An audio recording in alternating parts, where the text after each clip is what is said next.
Il y a deux raisons pourquoi on braconne la tortue à Mayotte.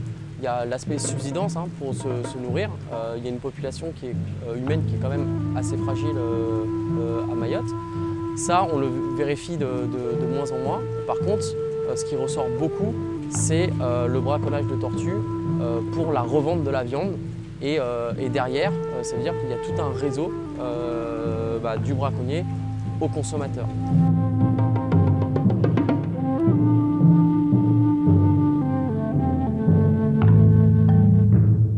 Donc là, en fait, on va donner des informations pour vraiment caractériser ce qu'on voit. Odeur, il y a un peu d'odeur. Sang, il n'y a pas de sang. Écailles décollées un peu, tu vois, ça se décolle ici. Les braconniers ont plusieurs techniques. Soit ils viennent à pied sur une plage et ils attendent que les tortues femelles montent sur la plage. Il y a des braconniers qui laissent les ossements, les carapaces sur la plage. Donc ceux-là, on arrive à les retrouver.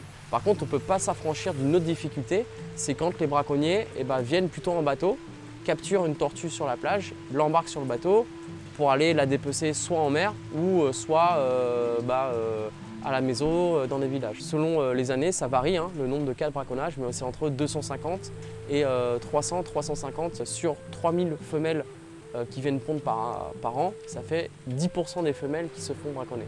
La tortue, elle a une valeur. Alors les braconniers, pour eux, la valeur, c'est la valeur marchande, c'est de l'appât du gain. Ça peut se revendre assez cher, entre 15-20 jusqu'à 50-60 € le kilo de tortue. Donc une tortue adulte, ça pèse 150 180 kg et ça représente 60 à 80 kg de viande. Les tortues marines ont un cycle de vie très long, c'est des animaux qui vivent très longtemps, on estime jusqu'à une centaine d'années. Une tortue, elle va pondre sur une plage, par exemple ici à Mayotte. Ça va mettre 2-3 mois avant qu'il y ait l'éclosion des premiers bébés tortues. Arrivés à une certaine taille, ils vont trouver un endroit, mais après avoir parcouru plusieurs milliers de kilomètres de leur lieu de naissance. Et une fois qu'ils auront atteint la maturité sexuelle, ils vont retraverser des fois la moitié d'un océan. On a des données de tortues qui vont de la côte est africaine à Madagascar par exemple, ou de Oman jusqu'à la Réunion, inversement. Et c'est très important parce que quand on veut protéger ces espèces-là, ça veut dire qu'il faut qu'on les protège avec les autres pays ou les autres territoires qui sont à côté. Donc on a vraiment un rôle à jouer en tant qu'acteur sur le territoire pour préserver ces espèces qui restent menacées au niveau mondial. La tortue verte et imbriquée sont en voie d'extinction.